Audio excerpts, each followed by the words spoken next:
మాజీ ఎమ్మెల్యే లక్ష్మారెడ్డి టార్గెట్గా సాగిన అనిరుద్ రెడ్డి ప్రసంగం. కాంగ్రెస్ ముఖ్య కార్యకర్తల విస్తృత స్థాయి సమావేశంలో లక్ష్మారెడ్డిని టార్గెట్ చేసుకున్న జడ్చర్ల శాసనసభ్యుడు ఎమ్మెల్యే అనిరుద్ రెడ్డి.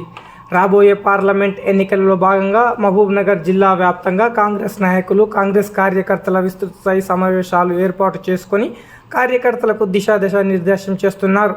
ఈ సందర్భంగా ఈరోజు జడ్చర్ల నియోజకవర్గ కేంద్రంలోని చంద్ర గార్డెన్లో ఏర్పాటు చేసిన కాంగ్రెస్ కార్యకర్తల విస్తృత స్థాయి సమావేశంలో శాసనసభ్యుడు అనిరుద్ రెడ్డి మాజీ ఎమ్మెల్యే లక్ష్మారెడ్డిపై విరుచుకుపడ్డారు.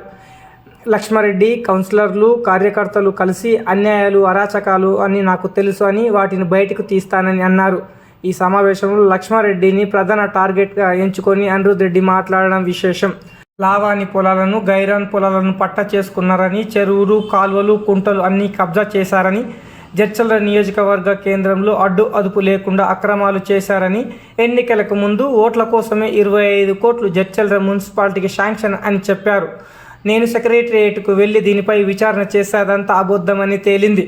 విస్తృత స్థాయి సమావేశంలో Kasireddy Narayana Reddy, Kalwakurthy MLA Balmoori Venkat, MLC Makthal MLA Srihari, Kalwakurthy మాజీ ఎమ్మెల్యే సిడబ్ల్యూసీ ప్రత్యేక ఆహ్వానితులు చెల్లా వంశీచందర్ రెడ్డి, జడ్చర్ల శాసనసభ్యుడు అనిరుద్ రెడ్డి, దేవరకద్ర శాసనసభ్యుడు జి మధుసూదన్ రెడ్డి, ఇతర మండల స్థాయి కార్యకర్తలు, మండల నాయకులు, అధ్యక్షులు, కాంగ్రెస్ కార్యకర్తలు, నాయకులు ఈ కార్యక్రమంలో పాల్గొన్నారు.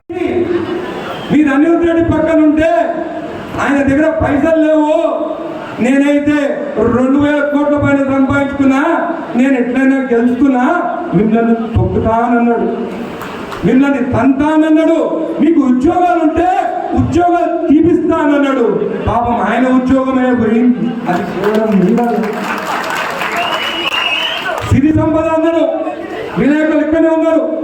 లావణ్య పట్ట భూములని పట్ట చేసుకున్నారు. చెరువులుంటే పట్టను పీకేస్తారు. అసైన్ భూములుంటే దాన్ని రిజిస్ట్రేషన్ చేసుకున్నారు. అన్ని నాకు తెలుసు, అన్ని రికార్డులు ఉన్నాయి, ఒక్కొక్కటి బయటికి తీస్తా.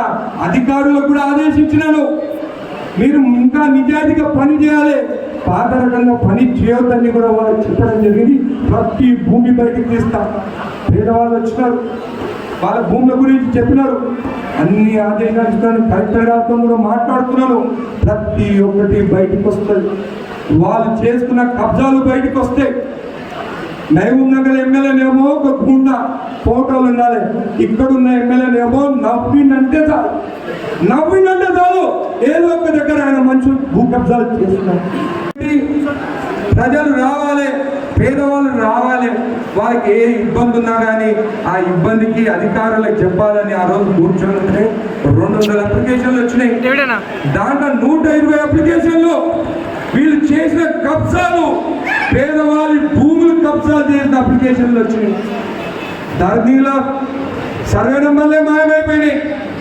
ఫిజికల్గా పోతే భూమేమో వాళ్ళది, వాళ్ళ కొంతమంది కౌన్సిలర్లు దాన్ని కబ్జాలు చేసుకొని బిల్డింగ్ కట్టిన భూములని ఆదేశాలు ఇచ్చినాను. ఎంఆర్ఓ గారికి చెప్పినాను, కలెక్టర్ గారికి చెప్పినాను, మున్సిపల్ కమిషనర్ చెప్పినాను. ప్రతి ఒక్కరికి రాతపూర్వకంగా నోట్తో ఫోన్లు చేసి కాదు, రికార్డు పైన ఉండాలని రాసి చర్యలు తీసుకోవాలని ప్రతి అప్లికేషన్ ఆఫీసులకు పంపించడం జరిగింది. ఇసుక దందాలు ఆపినాను. మీరు అనుకోవచ్చు ఇసుక బంద్ అయింది, రేట్లు పెరిగినాయి ఎట్లా అని. మనం మాట్లాడుకున్నాము. మన దగ్గరనే ఇసుక ఉన్నది, మిర్చిలో ఉంది, మన దుండిపి వాగులో ఉంది.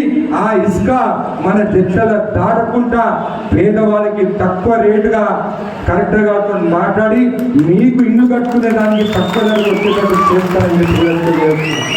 మన అదేవిధంగా బెల్ట్ షాపులు ఇంతకుముందు వస్తుండే వంశాన్ని అడిగిండు, మన బెల్ట్ షాపులు బంద్ చేస్తే ఎట్లా అని.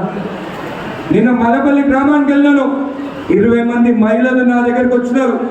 నువ్వు చాలా బాగా చేసినావు, బెల్ట్ షాపులు బంద్ చెప్పి మా ఇంటికి మా ఆయన వచ్చి రాత్రి పూట 11 కూడా మమ్మల్ని కొట్టి పైసలు తీసుకొని పోయి తాగి వస్తున్నాడు. నువ్వు బెల్ట్ షాపుల గురించి ఆలోచించకు, ప్రతి మహిళ గురించి ఆలోచించను. ఆ మహిళలు చెప్తే నేను మాట ఇచ్చినాను, బెల్ట్ షాపులు బంద్ చేస్తాము. అదేవిధంగా మన గంజాయి ఇచ్చలు విడిగా ఆ టిఆర్ఎస్ కొంతమంది నాయకులే గంజాయి అమ్ముతున్నారు. కసిరెడ్డి అన్నగారికి స్వాగతం. మన కరువకుర్తి శాసనసభ్యులు అన్నగారు, ఎలక్షన్లో మీకోసం పనిచేసినాము, మహిళలందరము మీకోసం ఓటేసి మిమ్మల్ని గెలిపించినాము.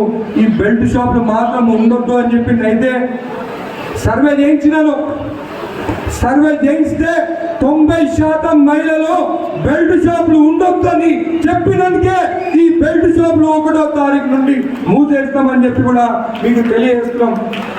మీ దగ్గరికి చాలా మంది వస్తారు షాపులో, మీరు చెప్పాలి అవి ఓపెన్ చేయాలని.